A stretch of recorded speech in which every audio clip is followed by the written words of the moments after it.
Sir, as soon as we arrive in the capital, we'll immediately go to the funeral hall.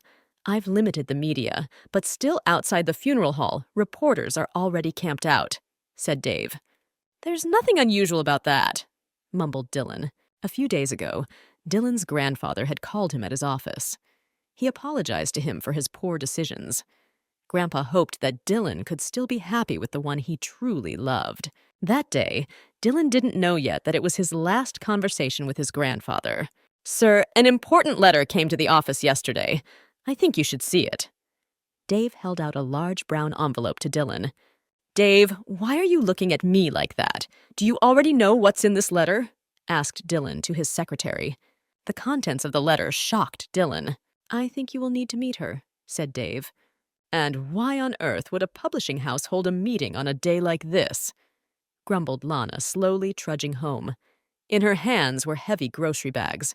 I didn't forget anything, did I? I bought the flour, I have the sugar. Oh, I forgot to buy chocolate chips. I can't make cookies without it. What am I going to do? Well, I'll buy the sprinkles tomorrow and make cookies. It's too cold today. I want to go home. As Lana approached the driveway, she noticed an expensive black car parked near the main entrance. She didn't remember any of her neighbors having such a car. Suddenly, the car door swung open sharply, nearly hitting Lana. Hey, you need to be more careful when you open the door next to people passing by. Lana took umbrage. Hey, long time no see. How long has it been? 5 years? Asked Dylan, who got out of the car.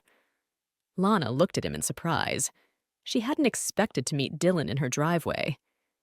You're looking at me like I'm not a person but a ghost. Don't be scared. I came to see you to talk to you, said Dylan to the girl. Is there anything between us that we can talk about? Somehow I thought we had talked about everything a long time ago. I don't think we have any topics to talk about, grumbled Lana. It's cold today. Get in the car. We'll talk there. Dylan, as before, was extremely stubborn. If he made up his mind about something, he was sure to see it through. He rarely listened to the opinions and wishes of those around him.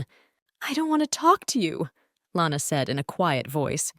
Well, since you don't want to talk to me in the car, then we'll go to your house. Dylan headed for the driveway. Are you out of your mind? I see you haven't changed at all over the years. Just like before, you act extremely selfish and have absolutely no thought for people. Lana closed the front door with herself. But you know that's where all my charm lies, don't you? Looking down at the girl, Dylan said. Yeah, you haven't changed at all, still the same. Tell me why you're here. Sighing doomedly, Lana asked. Why are you so jumpy today? Aren't I the one who should be mad at you? Asked Dylan, hovering over the girl. I'm not in the mood to joke around with you. I asked you why you came here. What do you want to talk to me about? In an annoyed voice, Lana inquired. She wanted to end this awkward conversation as soon as possible. I suggest you get in your car or go to your apartment. I don't want to talk to you in the cold, replied Dylan. I see you can't hear me again. I have absolutely no time to talk to you. Say what you want and leave. And if you don't have anything important to say to me, then don't waste my time, Lana exclaimed. Tomorrow at 11:30, I'll send a car to pick you up. We'll talk to you over lunch. I see we're not getting much conversation today, noted Dylan. Dylan got into the car and ordered the driver to take him to the office. The years go by and he doesn't change. It went through Lana's mind. Dylan, did you manage to talk to her? Have you let her know yet? Mrs. Harmon asked into the phone. I'll meet with her tomorrow and tell her everything. If we let her know right now, she might get scared and run away, replied Dylan to his mother. The woman insisted that her son talk to Lana right now. She needed to know the answer. You don't have to worry about that. I'll take care of everything myself. Leave it to me to solve this problem. I promise you that as soon as I talk to Lana, I'll tell you about everything right away. Dylan promised his mother. As soon as Dylan got out of the car, his secretary Dave immediately ran to him. The New York branch is concerned about being without a director, narrated Dave. Please calm down. As soon as I finish my business here, we'll be right back. I'm sure it won't take long, replied Dylan to him. By the way, Make a reservation for tomorrow at the restaurant for 12 noon. I'll be gone in the afternoon, so unless there's something non-urgent, I'll put it off until the day after tomorrow and plan my schedule for next week. Shit.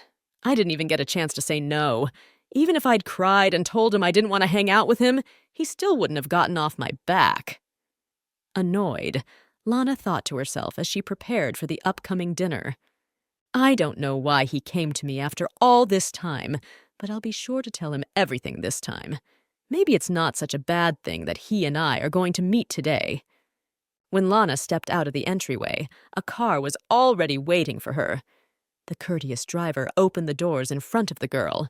When Lana peeked outside the car, she saw Dylan. Lana felt awkward sitting next to Dylan. She hadn't expected him to personally pick her up. Please tell me why you were looking for me. You and I aren't even on friendly terms to have lunch together, and I'd really like this to be the last time, said Lana as lunch came to an end. I'll be honest with you. I don't really enjoy sitting face to face with my ex-fiancé either. You probably already know that my grandfather died the other day. He left a will, Dylan said in a calm voice. A will is supposed to be read when all the people mentioned in it are gathered. Lana Winter, your name is in the will too. Wait, why did your grandfather mention me in his will? He and I were never close, Lana exclaimed in surprise. I don't know the reason for that. Maybe he just sympathized with you.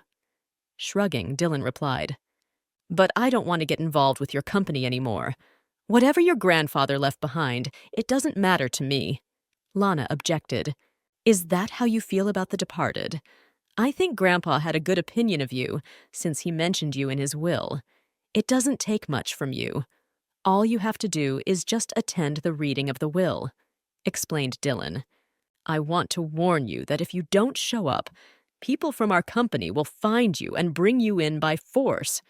You know these people well. I don't even want to admit that I share the same blood with them. But I don't want to go to the reading of the will, do I?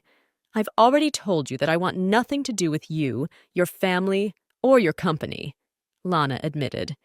Of course I didn't think you'd agree right away. I assumed you wouldn't like it, but it's not my will. My parents asked me to do it. Also, my grandfather left you a separate letter.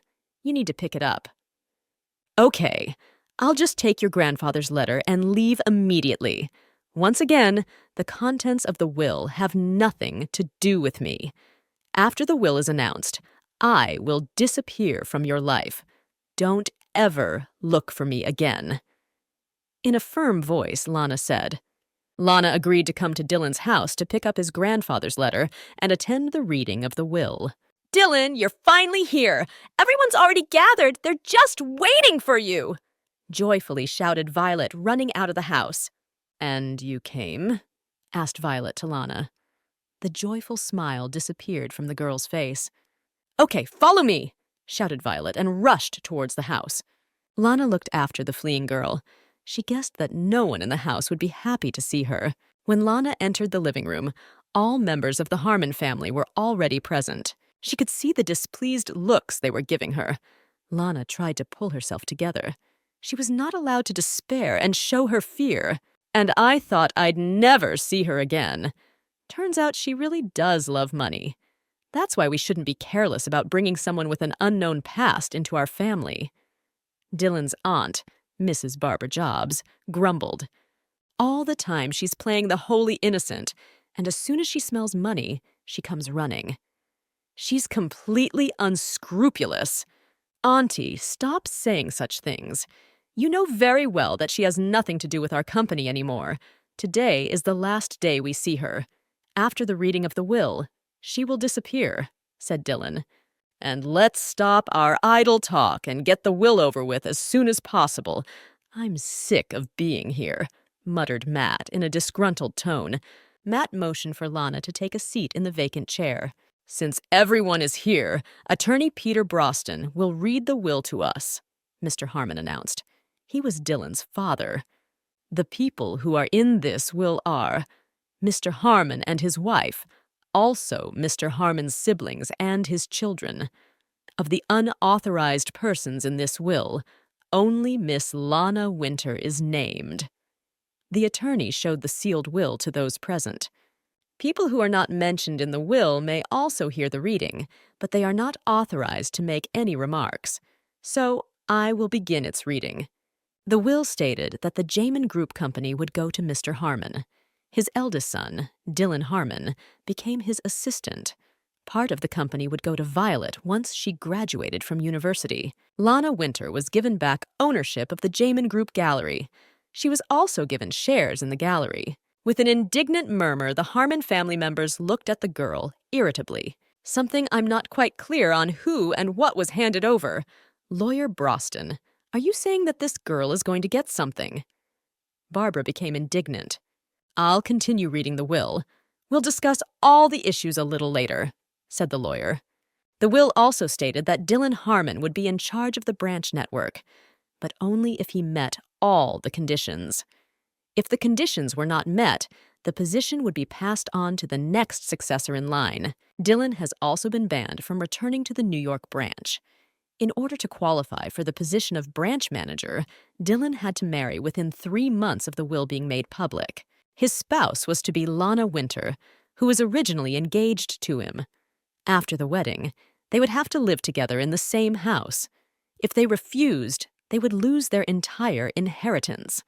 Also, the duration of the marriage must be at least a year. Lana looked at Dylan fearfully.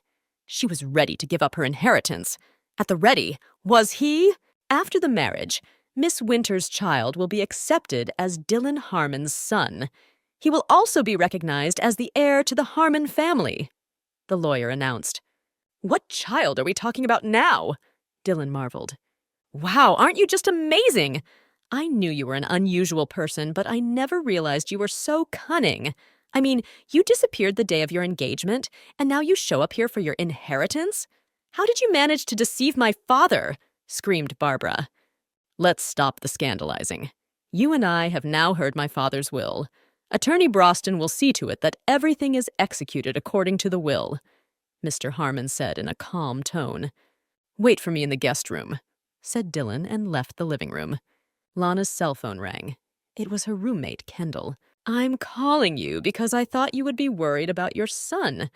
I thought you said you were coming back late tonight, am I remembering right? Asked Kendall. Yes, but I'll try to get home as soon as possible. Could you stay with Leslie a little longer? Come with him to my house after 8 and I'll feed you a nice dinner, Lana promised. Are you talking to my mommy now? Shouted Leslie. Son, Mommy still has some work to do. Please play with Kendall until I get home. I promise you I'll make you anything you want tonight, said Lana into the phone. In the reflection of the mirror, Lana saw Dylan watching her. Leslie, I have to go. Behave yourself, I'll be right back, said Lana and hung up the phone. I noticed that this will has ruined your mood. I thought you would react a little differently. By the way, how old is your son? Dylan asked the girl. I don't think there's anything you need to know about my son.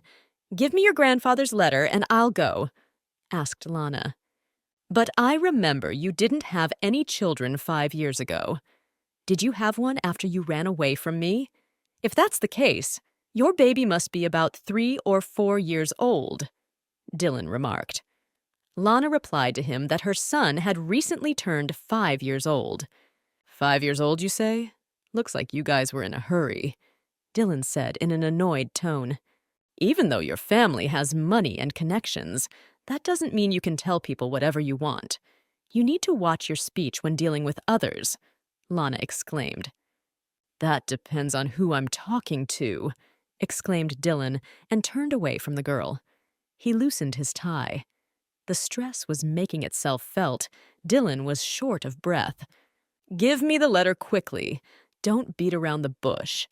Did you forget your promise to let me go home after I get the letter? I'll listen to the reading of the will? Asked Lana. She was tired of being in this house. She wanted to get back to her son. And I never told you I had the letter with me, replied Dylan. Well, since you won't give me the letter, I guess I shouldn't stay here anymore.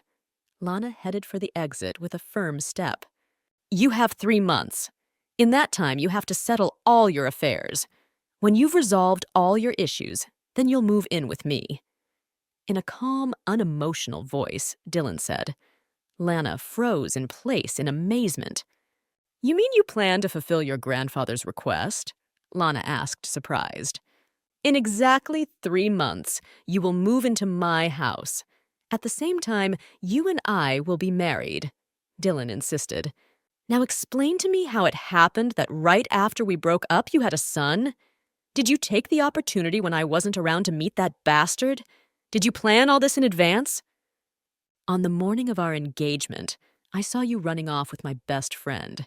How despicable that is, after all. Did you really think I wouldn't find out? Dylan grabbed the girl's hands tightly. Let me go, Lana asked. Tears came to the girl's eyes. Why should I let you go? And why did you suddenly decide to cry? Are you finally feeling guilty? With a slight smirk on his face, Dylan asked, Did you pretend to love me from the beginning to get close to my best friend? Or with him, did you pretend to love him too? Did you leave him too, like you left me? Who's your son by? Maybe you fattened him up from a third man? You can insult me, but please don't insult my son and your former friend, Lana exclaimed. Love filled with tears. How sad and romantic it all seems, said Dylan and unclasped his hands. Lana felt weakness in her legs. The girl sank to the floor. You don't have to play the victim. I don't want to live with you either. We'll have to put up with each other for a year. All that time you'll live in my house and then leave as if you never existed and never were, said Dylan to the girl. But I don't want my son involved here. He doesn't know anything. He had nothing to do with this. Sobbing tears, said Lana. Your son's fault is that you're his mother, replied Dylan and left the room. His secretary Dave walked into Dylan's office. Here is the countdown of the investigation related to Mrs. Winter's son. Her son is listed under her last name. His name is Leslie Winter. Miss Winter was never married or divorced. Her family registry is still clean. She is currently working as an illustrator. As I was able to find out, she works from home because her son is very young. Her main client is a company called Knight Publisher. If you remember, it was acquired by your grandfather a few years ago. Does the chairman of the Green Group Company know that he has a grandson? Dylan said thoughtfully. Dave suggested that anything was possible because his son Trevor Green had been abruptly transferred to England a few years ago. Our engagement was in December, and the boy's birthday is the following October. So it's true. They had a baby after they eloped together. With some sadness, Dylan thought. Mr. President, if Trevor Green claims custody of the child, you may face a difficult situation, Dave warned. If he puts his son's name on the family registry, that means Miss Winter will have to become his wife. But why hasn't he done that so far? I don't think it will ever happen, replied Dylan. And I see you're firmly convinced that the father of the child is the branch manager Trevor Green, Dave pointed out. Dylan pointed out to him that there were no other candidates at the moment. I'm flying to New York the other day. You're staying here. I know Miss Winter. She's a fan of running away. So you must see to it that she stays in the city until I arrive. I know for a fact that she will do anything not to marry me. Lana decided to talk to Dylan about the situation. They needed to decide where they should go from here. The girl called his office. At the moment, I won't be able to meet with you since I'm flying out on business. When I get back, I'll be sure to dial you. Dylan promised the girl. Only a week later, the girl received a call from Dylan's secretary, informing her that Dylan could meet her that evening. He would be waiting for her at the company headquarters on the 12th floor. Lana went into the ladies' room to refresh her face and set up for the conversation. She wanted to talk Dylan out of the marriage. There had to be another solution to the problem that had arisen, didn't there? I'll be persistent. No, that won't do. He's pretty stubborn. If I'm persistent, he'll get even more persistent. Or maybe I'll push him into pity. And there's no way. He doesn't feel pity for anyone. Lana thought to herself, I'm horrified at how stupid I look. I don't know why I have to go through all this. Have a seat. Dylan pointed to a cushioned chair. A secretary entered the office. She had 2 cups of green tea ready. Dylan asked his secretary if she could bring 1 cup of strong coffee. He still remembers that I'm allergic to green tea, thought Lana gratefully. But what was the reason you wanted to meet me? Asked Dylan to the girl. About our marriage. I've been thinking about it a lot. I'm not sure I can do it. You're against this marriage too, aren't you? We both disagree with it. Then why do we have to do it? Lana asked. Something I don't recall ever saying that I don't approve of this marriage, replied Dylan to the girl. You told me once that you didn't want to be with me. That's why I thought you didn't want this marriage, mumbled Lana. You seem to have misunderstood something. How could I not want to marry you? If I marry you, I can inherit the company completely after a while. It's to my advantage to marry you, explained Dylan to the girl. But there must be some other way. Do we have to do what your grandfather once wanted? She asked. She didn't want to marry Dylan, as she knew it wouldn't end well. My grandfather founded and owned this company. In a little while, his will be announced to the board of directors. The only way for me to keep my position is to marry you. Dylan rose from his seat. And if you have nothing else to discuss with me, you can go. I have a lot more to do today. Wait, Dylan. We haven't discussed everything with you yet. Lana grabbed Dylan's arm. Dylan pulled his hand out. Losing her balance, Lana fell onto the couch. As she fell, she accidentally hit a cup of hot green tea. The drink burned the girl's arm and part of her leg. Apply the ointment in the morning and evening.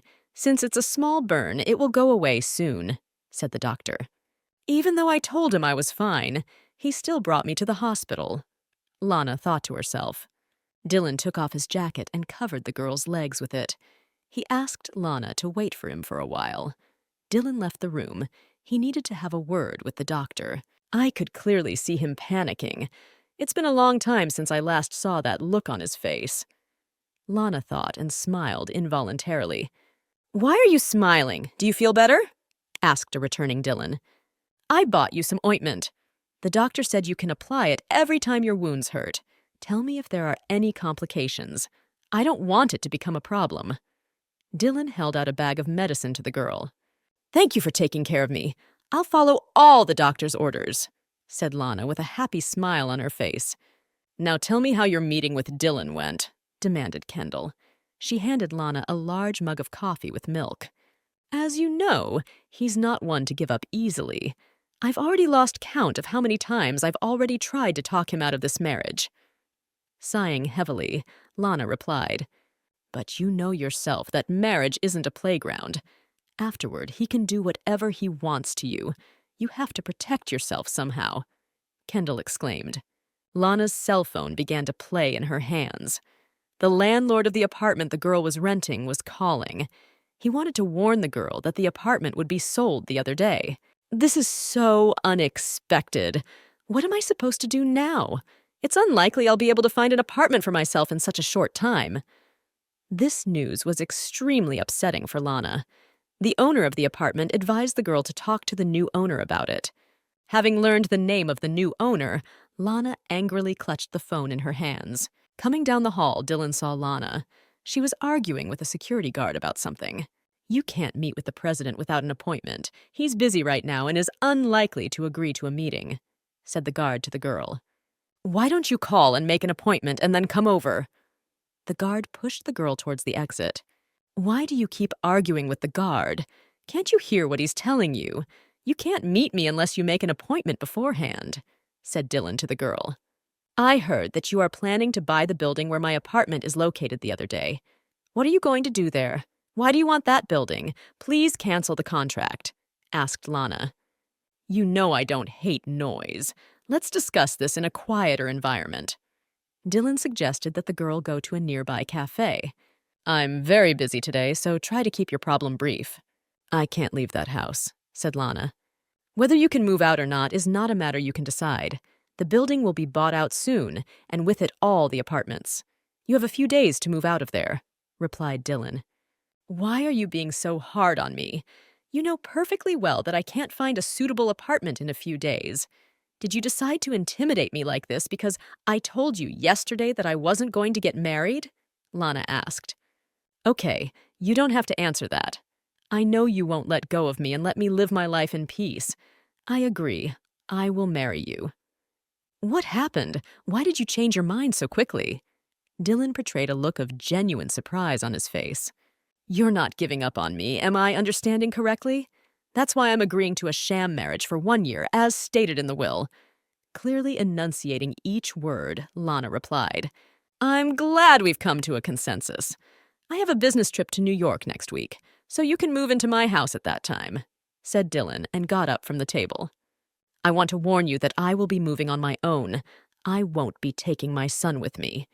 Your grandfather only told you to put Leslie's name on the family registry, but he didn't ask the three of us to live together. I'll spend time with my son during the day and come to your house at night. Do whatever you want, said Dylan and walked out of the cafe. Dylan knew he could have kept his position some other way, but marrying Lana was the easiest option. He was glad that the girl had agreed so quickly. When Leslie found out that his mom would be gone nights, he cried for a long time. No amount of entreaties worked. Leslie, I'm really sorry, but there's no other option. We only have to wait 1 year and we'll be together again. I promise you that I will come to see you every day. You'll see me regularly. Lana held her son tightly against her, unable to hold back the tears. Remembering her son, the girl cried again. Suddenly, she heard the doorbell. Opening the door, she saw Dylan on the threshold. He returned home after a 2-week trip. Dylan silently walked past the girl. I know all about it. You've been back for a week. This week, you've been living in a hotel. It's not too late. I can see you don't want to live with me either. Let's give up on this whole thing, asked Lana. Shut up. I'll decide for myself what I want to do next. Your opinion doesn't interest me. You have no say in the matter, shouted Dylan. Dylan pinned the girl against the wall. You yourself told me the other day that you agreed to consummate the marriage. You even moved into my house. So why are you going back to this conversation again? Hadn't you better think about how you can keep your promise? If you're worried about me not sleeping at home, from now on you won't have to do that anymore. Starting tomorrow, I'll be diligent about coming home.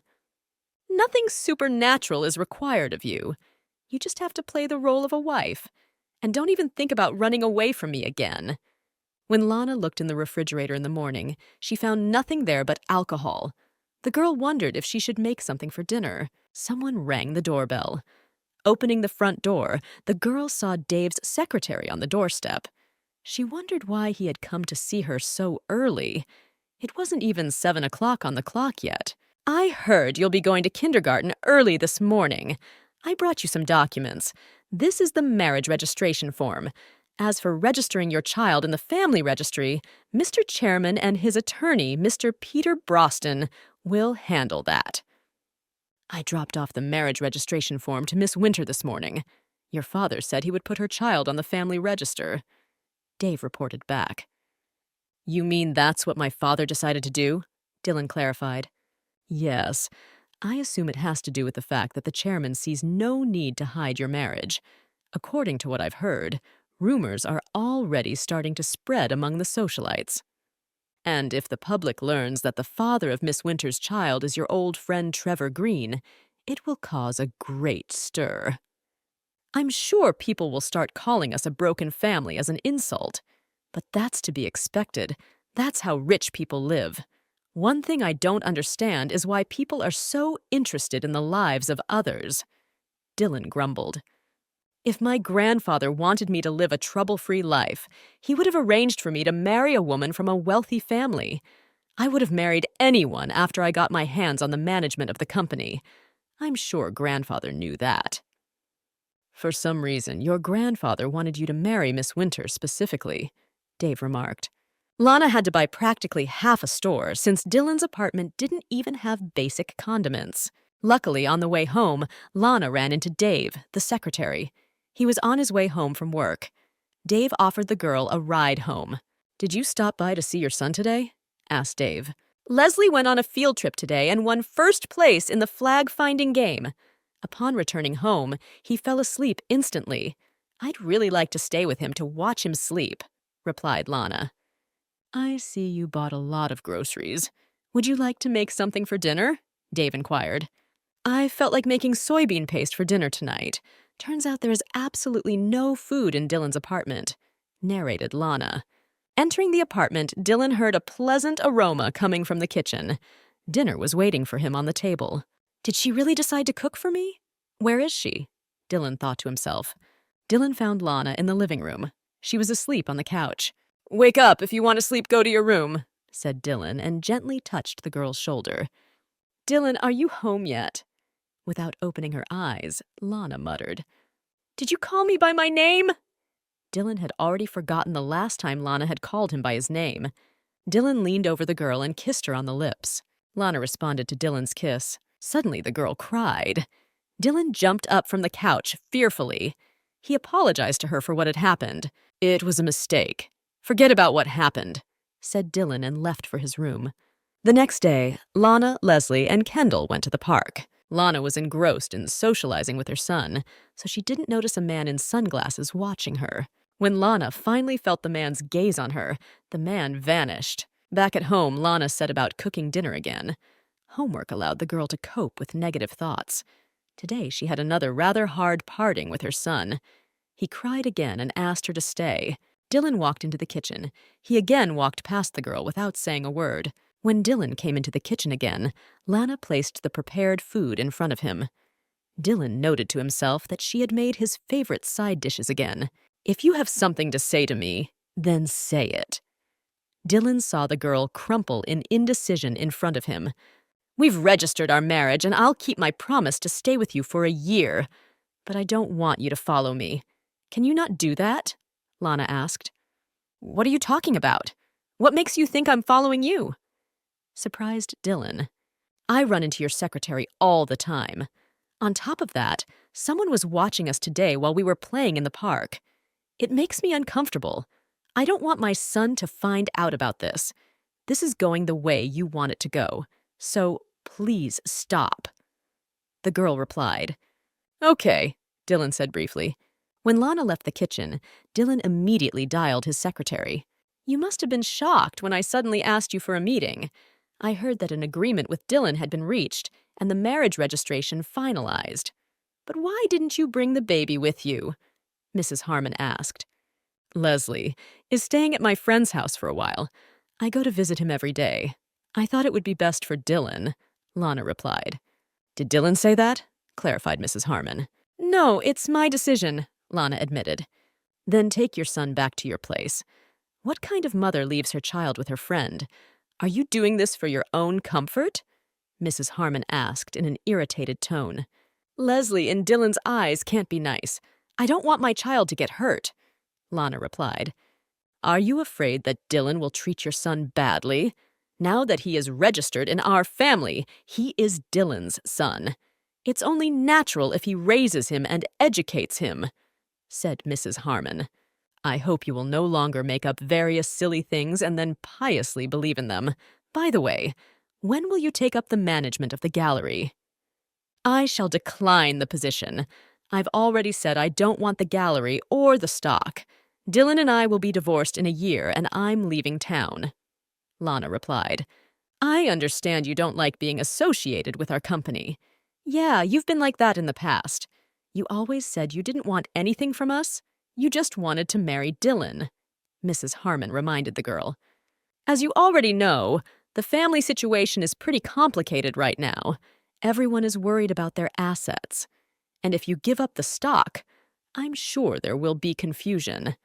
I don't want to lose something that not only I, but my husband and son have worked for. I think you should start looking into running a gallery, even if you don't plan to stay in this town much longer. I hear you are a designer. You could work on our design team, overseeing the overall situation of the gallery. And remember, I'm not doing all this for you, but for my son. You, as a mother, you have to understand me. I don't want Dylan's reputation to suffer because of this sham marriage. I want you to work at the gallery and show everyone that you and Dylan have a good relationship. I'll find someone to take care of your baby while you're at work. And before you start working at the gallery, there's Dylan's inauguration. I'll send someone over to get everything set up. I've lived many years now, and I can say with certainty that there are no secrets that don't come to light. Think about it." A few days later, Dylan suggested that Lana talk. I heard you've been seeing my mother. Because of the company stock and gallery management rumors, maybe that's why she took the lead. But if I work at the gallery, I'll have absolutely no time for the baby. On top of that, I'd have to bring him here, and we didn't agree on that, Lana muttered. By the way, you told me the other day that someone was following you in the park. I want to confess to you that I'm the one who put a guard on your baby, lied Dylan. I don't mean to say that your baby is in any danger, but it would be better if he was under my supervision. About me working at the gallery. Aren't you worried about the rumors? There have been too many changes in your life. Everyone will know you married a girl who grew up in an orphanage. People will have something to say. Lowering her eyes to the floor, said Lana, usually rumors are forgotten with time, and this was all expected. A daughter-in-law inheriting the stock and management rights, helping her mother-in-law run the gallery. I think my mother will be able to present it beautifully, replied Dylan. I'm very worried about our company because I've put a lot of hard work into it. I will fight for it to the end. And about your baby, you don't have to worry about him. I won't hurt him because you kept your promise. At the end of this week, I will be inaugurated. As early as next week, you will be working at the gallery. This Friday, I'll pick you up at 6:30. Be ready by then. My father must be out of his mind to leave a will like that. I begged him to open an entertainment agency for my son, but he wouldn't even listen to me. And now he's handing over a dying company to a child with an unknown past, grumbled Barbara angrily. Should I get involved in this situation? Or is it better to act covertly from behind the scenes?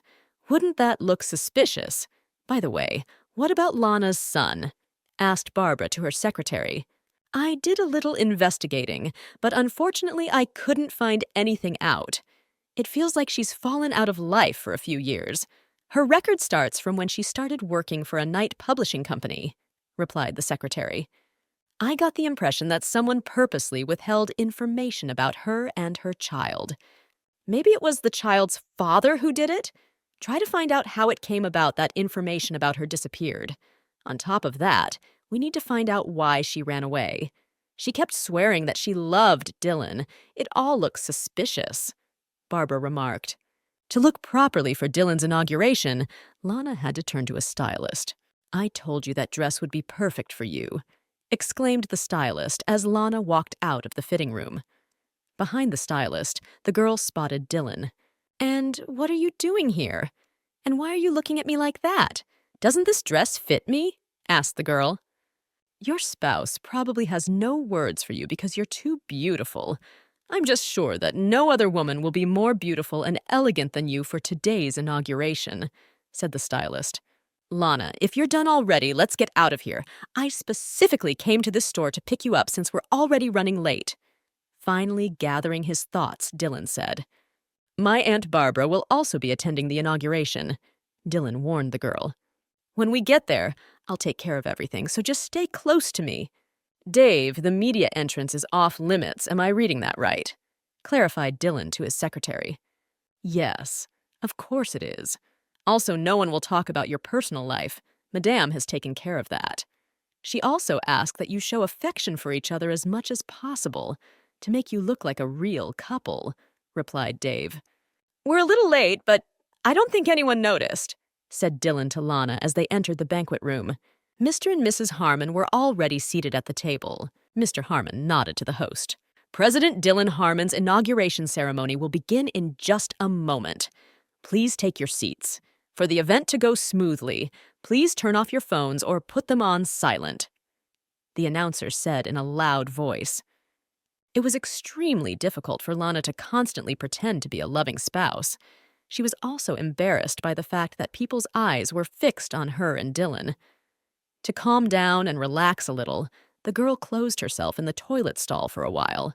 Exiting the restroom, Lana ran into the chairman of the Green Group, Jim Green. Bowing to Mr. Green, Lana said a quiet hello.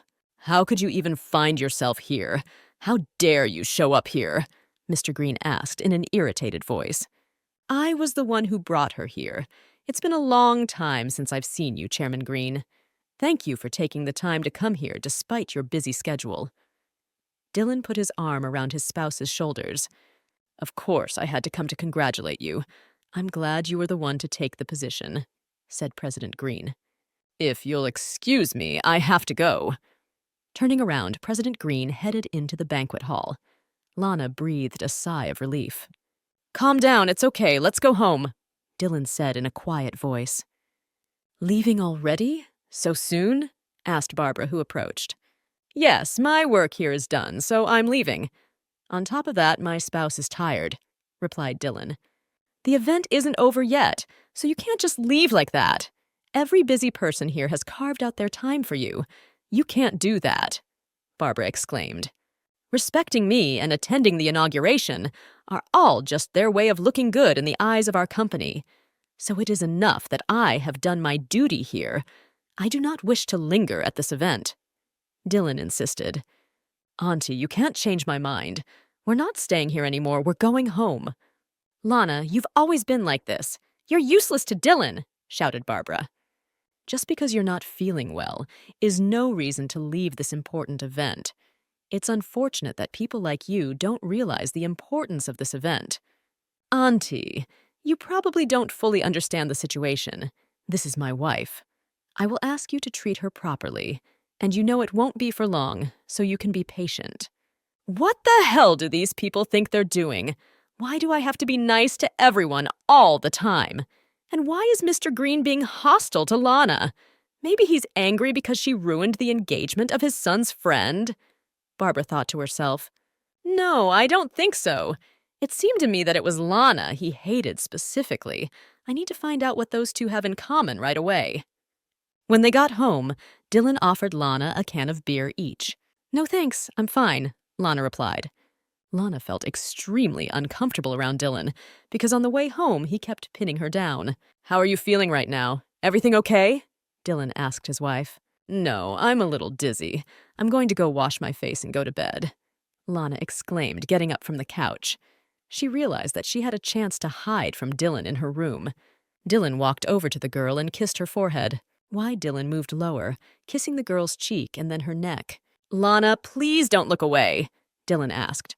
Without stopping kissing, Dylan gently laid Lana down on the couch. Damn, it's morning already, and how I wanted to sleep some more, grumbled Dylan, climbing up on the bed. Suddenly, Dylan noticed that he wasn't alone in bed.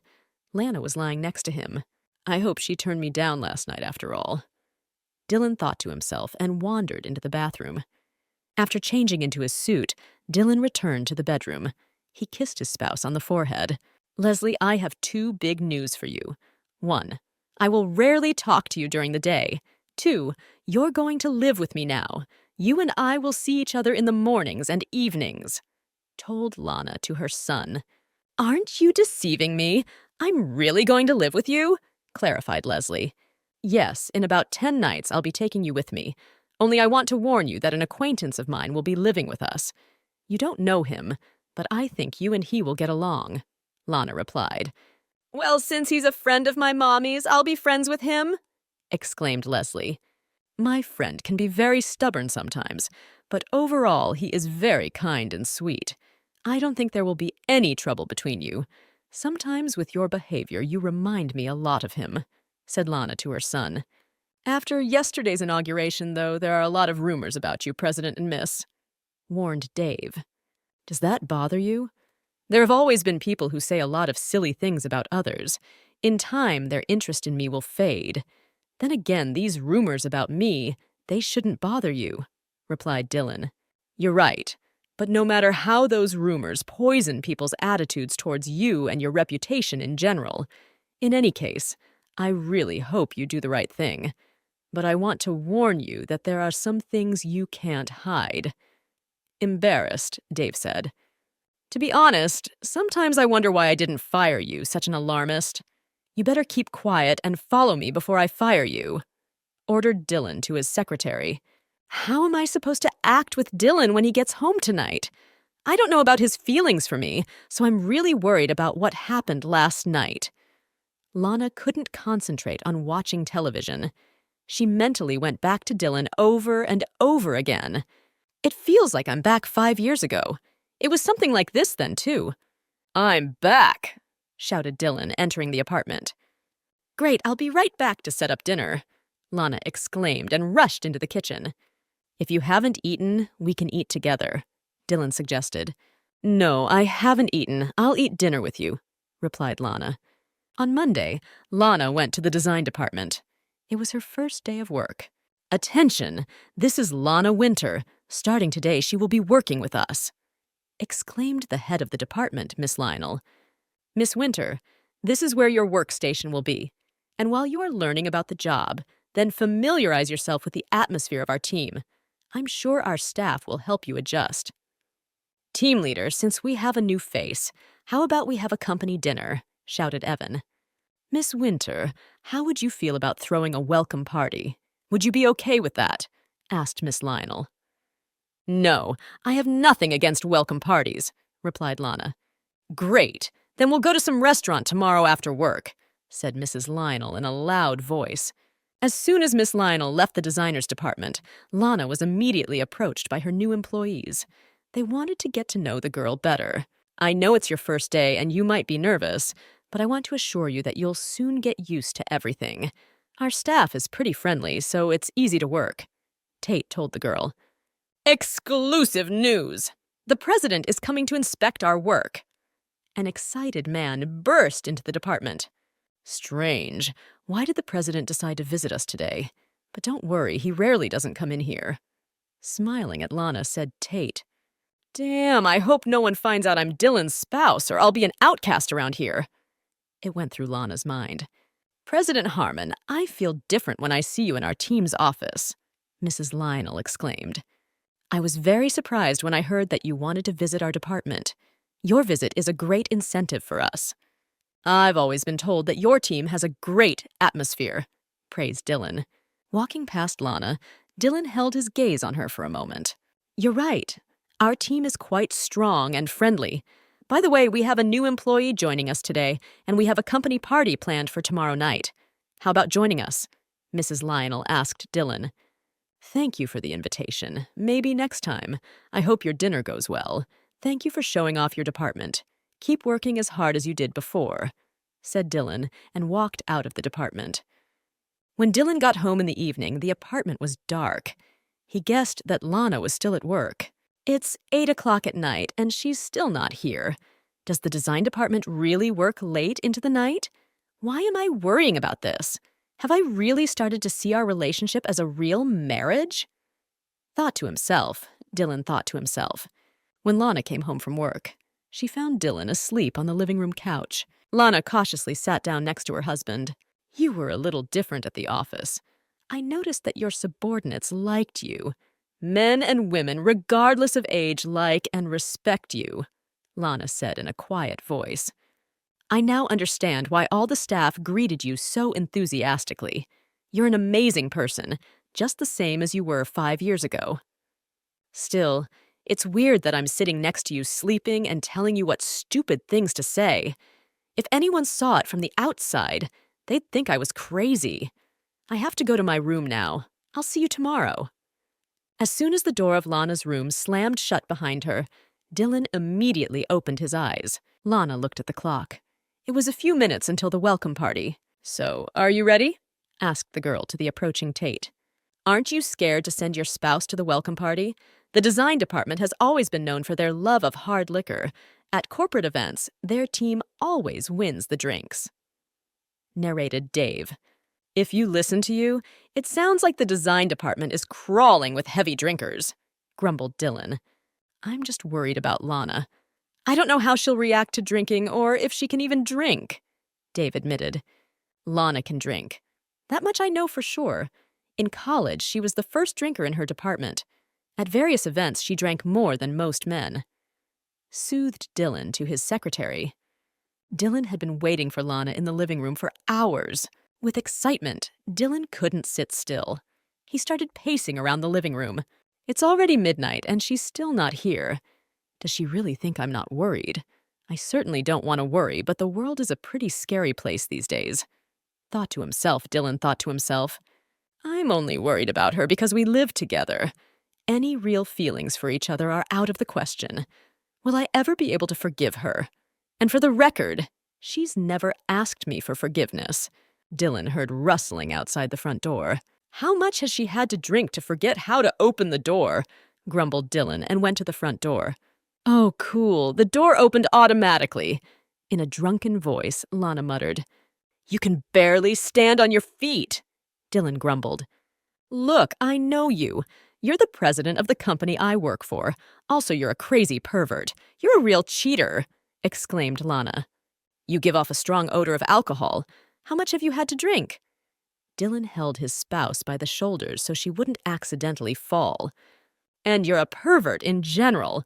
I remember when we first met, you started groping me, Lana exclaimed. I've told you 100 times. You were imagining things, said Dylan and kissed his spouse on the cheek. The next day, Dave brought back a report on the people who had been following Lana's son. Did I understand correctly these men were sent by my father? Dylan asked, surprised. I was able to find out that a total of 3 people took turns watching Miss and her son's every move.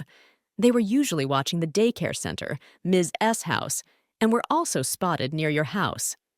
Dave reported back. These people don't seem to have any bad intentions, although I'd prefer to observe them for a while longer.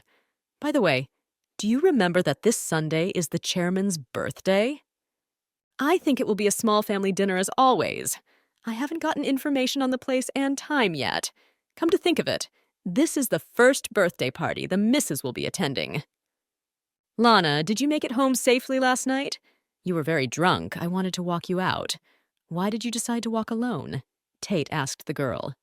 I know myself. When I get drunk, I just walk home without turning anywhere. Thanks for taking care of me, replied Lana. I unfortunately still don't have your number, so I couldn't call you to see how you were doing.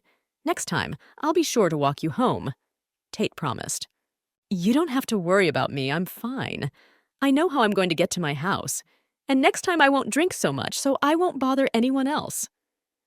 Smiling, Lana replied, Linda, you said the president would be attending today's meeting. Am I remembering correctly? Well, aren't these meetings only attended by group leaders or higher-ups? Lana clarified. Yeah, about that. The president just took office, so he's doing it to fully understand the workings of the design department. He wants to get all the information he needs firsthand from the people in charge, replied Linda. However, some employees are afraid to join the meeting because the president will point out every mistake. But he has shown many times that he is capable of running such a big company. I have confidence in him. That concludes my report, Miss Lionel announced. Is this the entire process you have achieved so far? Dylan asked in a cold tone. I'm sure we can be done with it before the opening, replied Mrs. Lionel. So, are you saying that it's not a problem if the repairs are completed the day before opening? Besides, you also mentioned that the theme of this exhibition is the interaction between business and art, right? Dylan asked in the same cold tone. Did you approve all the works listed in this report after carefully evaluating each of them? Do you think they fit the theme of this exhibition? All of these works are recommended by the Association of Illustrators, Mrs. Lionel exclaimed. I asked the question, do these works fit the theme of the exhibition? You accepted all these works solely on the basis of the association's recommendation without checking them beforehand? Dylan clarified. I understand you didn't vet them properly, so you don't know if they fit the theme or not. Did you also work under a former president?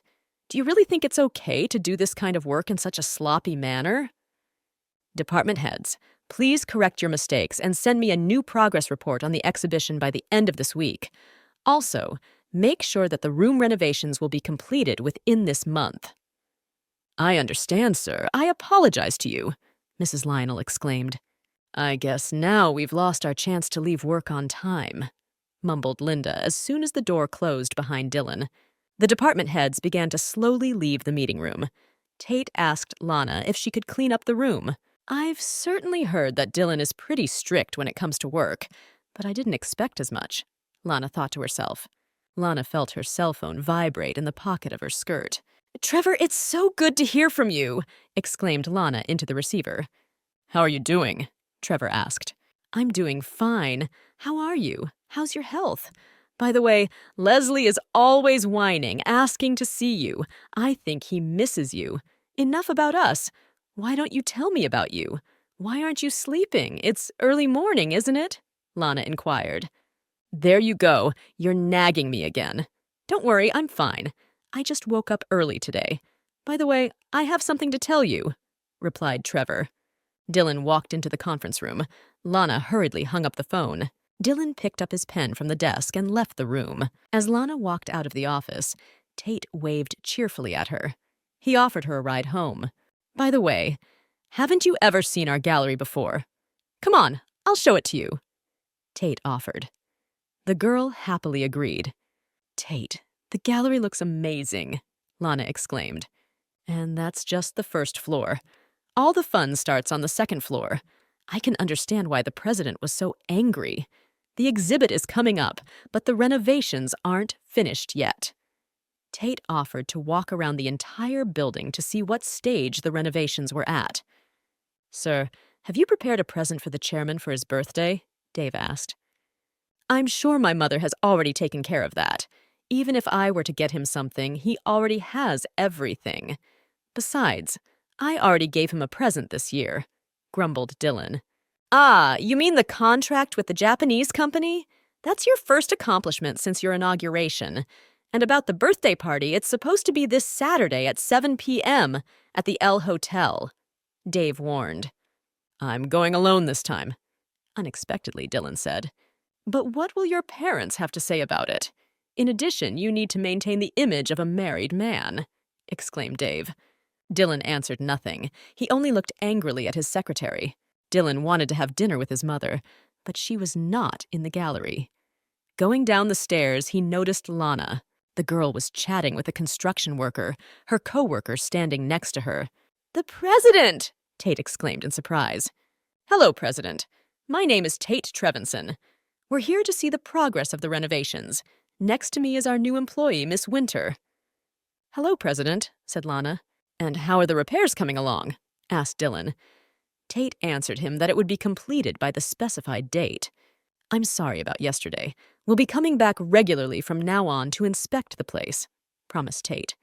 President, why don't you watch the gallery while you wait for President Harmon? I think you'd be interested seeing everything with your own eyes. How do you feel about that? Dave asked. I have to go somewhere for a short time. I'll get back to you soon, promised Tate and strode away. Then I'll go too. I won't bother you, Lana said with a smile. Miss Winter, may I ask you to escort the president through the gallery? Our president rarely tours the grounds, so he may not know where anything is, and I'll leave you to it. I have an urgent phone call to make, said Dave and hurried off as well. Well, now it's just the two of us. How am I supposed to act? Lana thought to herself. You don't mind looking around here all by yourself, do you? You don't need me here, do you? Lana asked. Tell me, how's your job? Asked Dylan. I don't know what to tell you about it yet. I haven't worked for very long at all. The only thing I've managed to notice is that the staff in the design department is very friendly, always ready to help. Lana replied. And how is Trevor? Dylan asked unexpectedly. Lana was so surprised by the question that she didn't notice the outstretched cable under her feet. Tripping, the girl fell to the floor. Well, why do different ridiculous situations happen to you all the time? Dylan slapped himself in the face with the palm of his hand. Look out! Shouted one of the construction workers. The soffits hanging from the ceiling tilted threateningly. Screaming, Lana covered her head with her hands. Dylan covered the girl with his body. A heavy metal structure fell on top of him. Dylan, how are you? Did you hurt yourself? Did you hurt yourself? Lana exclaimed. Staggering, Dylan collapsed. An agitated Dave came running up. He ordered the construction workers to call an ambulance. Dave lifted Dylan off the floor and leaned him against the wall. Dylan, please wake up! Can you hear me? Shouted Lana. I have a headache enough as it is. Now you're yelling. Dylan grumbled in a disgruntled tone. Are you at least not hurt? Are you okay? I'm fine. Thanks for saving me, mumbled Lana, wiping away tears. Luckily, there are no serious injuries. Just a gash on your right shoulder. For now, don't use your right arm or get it wet. You will be discharged after you get your medication. Please come to us regularly for dressing, said the doctor. Have you been examined? Are you okay? Asked Lana as soon as Dylan left the hospital. I'm going to go buy the missing medication, said Dave and headed towards the pharmacy. What did they tell you? How serious is your wound? Did they pull out all the glass? How many stitches did they give you? Aren't you dizzy? You lost a lot of blood. Were there any fractures found on your body? Asked Lana. Can you stop rambling? By the way, did you see you have some minor scratches on your face? Said Dylan, scrutinizing the girl's face. Dylan took out an antibacterial wipe and wiped the girl's face with it. Madam, according to the investigation, Trevor Green sent money to Lana Winter's account on a regular basis. The secretary reported. Are they really that close? And did you find out where Trevor disappeared during the 2 years Lana disappeared? Asked Barbara. Trevor was involved in running his father's company all those years. And about the money, I'd like to point out that he hasn't sent anything to Lana Winter for the past few months, replied the secretary. Wait, he bought her a house and sent her child support on a regular basis? Are you saying it's his child? Asked Barbara, reading the file to the end. Finally, the puzzle is coming together. Now I understand why Chairman Green hates Lana Winter so much. She was going to be exposed to his son's friend, but then she seduced his son and had a baby. Now she's back around his son's friend. And what's most interesting is that this woman doesn't want to admit that her baby is Trevor Green's. By the way, I changed my mind. I'm going to my brother's birthday party. Ask me to add another seat. Lana made dinner and called Dylan to the table. Dylan, thank you for saving me. I'm really sorry that you got hurt because of me. You don't need to apologize for what happened. The construction workers will take responsibility. They're the ones who allowed the emergency on the construction site. It was absolutely not your fault, Dylan assured the girl. Dave said you might get a fever tonight. Also, you can't use your arm for a while, and it's going to be very uncomfortable. So let me know if you need my help, asked Lana. I'll do the work for you that requires a lot of effort. Do you need anything at the moment? I really want to take a shower. After thinking for a bit, Dylan said, Should I get Dave and have him help you? Asked a blushing Lana. Why do you need Dave all of a sudden? Are you afraid you can't do it yourself? Asked Dylan. Lana promised Dylan to help him with the shower, but not until tomorrow. The girl jumped up from the table and rushed to her room. When Dylan entered his room, he saw a tray on the bed. On it were prepared medicines and a cup of water. If I remember correctly, her baby is coming here in a few days. I wonder if I'll be able to come face to face with the baby looking at me while holding Lana's hand. Thought to himself, Dylan flopped down on the bed.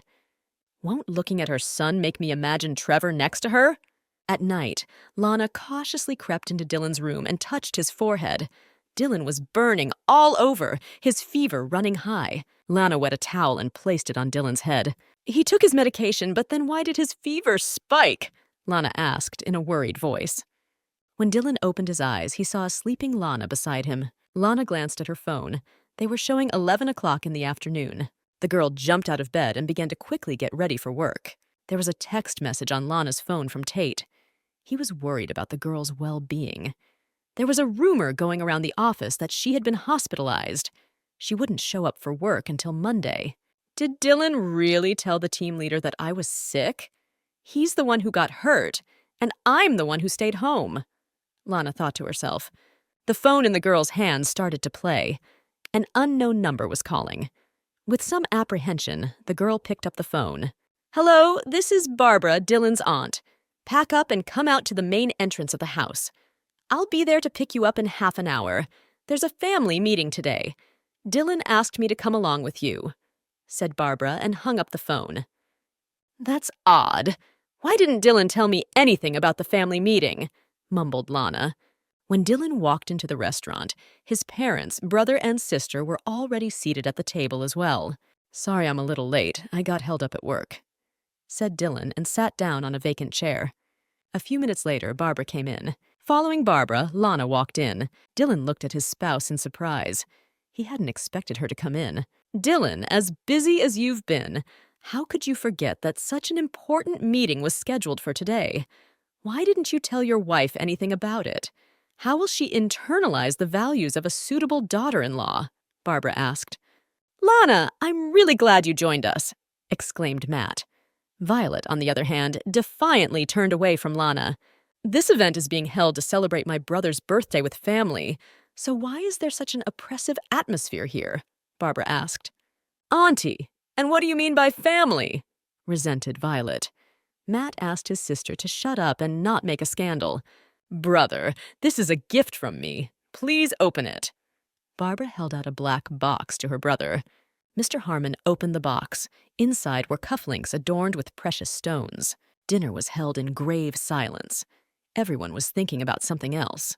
By the way, you two have registered your marriage, but it seems that the child still doesn't live with you, Barbara remarked.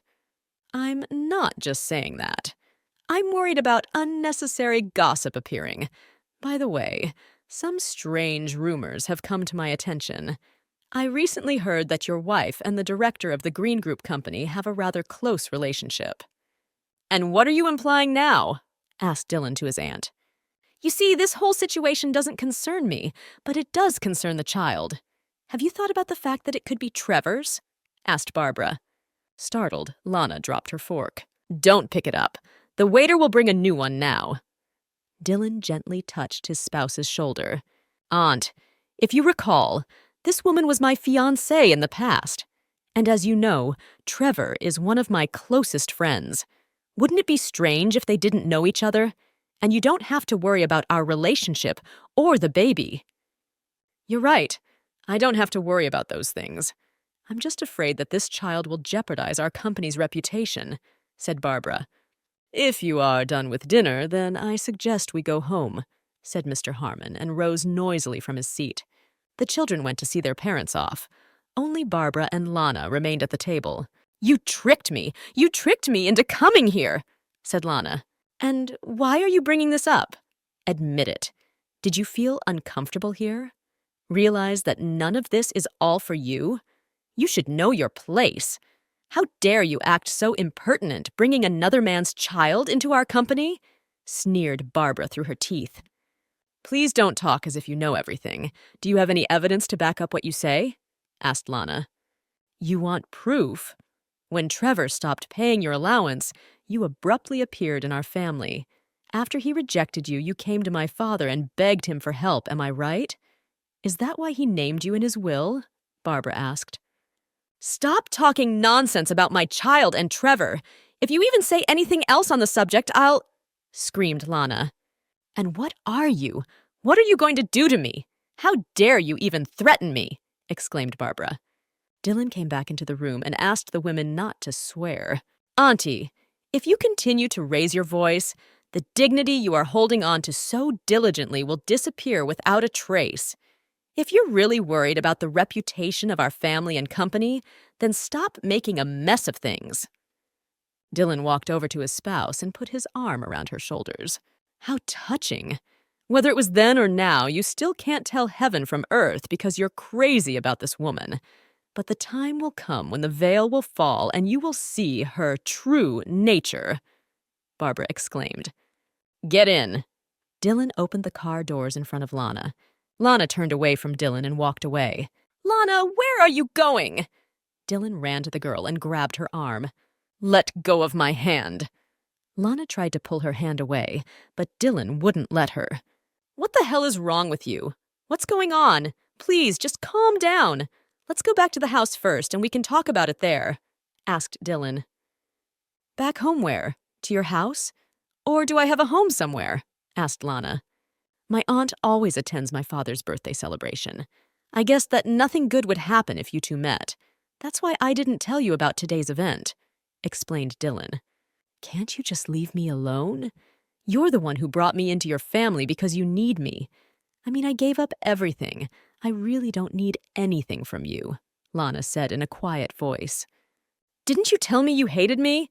You said you were going to act like I didn't exist in retaliation for what I've done to you all these years. At the same time, you let me work in the office and treat me well. We registered the marriage the way you wanted. I gave you all my shares. And if this is your revenge, you have succeeded. The last few days have been like hell. I'm begging you to stop mocking me. And I really I hate you and your company. Why do you and your family think poor people don't have any pride? I don't know how my aunt was able to get this information, but I'll take care of it immediately. So let's go home now and calm down a bit. Dylan asked the girl again. You don't know anything about how I feel or how much it hurts. You don't know how I've lived all this time holding back my worries. You don't know anything about me at all. I'm begging you to let me go, said Lana through her tears. Dylan let go of the girl's shoulders, which he had held tightly before. Lana turned her back to Dylan and walked towards the parking lot exit. Lana called her friend Kendall over for a little drink. The girl wanted to finally blow off some steam. Are you out of your mind? Why are you getting so drunk? It hasn't even been a couple hours since we got here and you're already sloshing around. How much have you had to drink already? Kendall snatched the shot glass from Lana's hands. You didn't ask me to buy you a drink because you wanted a drink, did you? You don't want to tell me what happened? You want to speak your mind? Am I understanding you correctly? I was thinking the other day that there must be some reason why my parents abandoned me. And if I had parents, I would be loved and protected. I don't know what parental love is at all, answered Lana. I love my son very much, and I want to give him what I didn't have. He is very sweet and charming, and I have no one else but him. I want to protect him from this horrible world, and I want him to laugh without any pain or loneliness. Lana, I never told you this, but now I'm going to be honest with you. I never liked Dylan and his family. They have hurt you in their time and made you cry, Kendall exclaimed and drained her shot glass. And to be honest, I still don't understand why you feel so good about them. I'm guessing that you actually like Dylan. That's why you agreed to this marriage. Normally, you should have sent it along with the will. 5 years ago, and now you still love him. You never forgot him. You were so worried about not hurting the other person that you completely forgot about yourself. Kendall, I'm in so much pain right now. I think I'm going to die. Did I really make a mistake? Did I make the wrong choice 5 years ago? And even though, did I have a choice? Lana asked and sobbed bitterly. Kendall, I feel really stupid right now because I couldn't do anything either 5 years ago or now. There's nothing I can do. Even if I hurt him, it won't make me feel better. I can't tell you that Dylan treats me badly. He not only protects me physically, but also from the attacks of his relatives. And I want to admit to you that I like him even more now than I did before. That makes me even scarier. Kendall walked over to her friend and hugged her tightly. After crying enough, Lana finally fell asleep. Suddenly, Kendall's cell phone rang. An unknown number popped up on the screen. When Kendall picked up the phone, she heard a man's voice. Is that Kendall? Is Lana near you right now? Asked Dylan into the phone. Hey man, how did you get my number? Kendall asked, surprised. You're Lana's friend, aren't you? My secretary had your number, but that doesn't matter. You better tell me where Lana is right now, asked Dylan. Hey look, it's even good that you called me. Now I can tell you everything I think about you. Listen to me carefully. You and your family are getting on my friend's nerves. Leave her alone. Stop thinking you're special. Look, I don't want to hear any lectures from you. Just tell me where Lana is right now. I'll come get her, said Dylan to the girl. I don't want to tell you where we are right now. All I can tell you is that she's right next to me. Since we are near my house, she will be spending the night at my place tonight. Come back tomorrow, replied Kendall. Don't go anywhere, I'll be right over, said Dylan and hung up the phone. He's unmanageable and arrogant. And what could possibly like about him? Kendall muttered in surprise. Dylan walked over to the sleeping Lana and tried to rouse her. The girl didn't wake up. And how much did you manage to drink? Try to go easy on the alcohol next time, grumbled Dylan. I tried to stop her, but she wouldn't listen to me, objected Kendall. Dylan took off his jacket and covered Lana with it. Look, there's no need to play the caring husband. I know perfectly well that Lana has cried over you more than once. Why do you and your family keep bullying her? Kendall asked. Dylan picked Lana up and carried her toward the exit. I'm sorry, but I can't give you a ride home, so drive yourself. I thought you said you lived around here somewhere not too far away. Am I right? Dylan asked. Why did you come here? Why don't you want to leave her alone? Kendall couldn't resist asking. My wife didn't come home tonight. I went looking for her.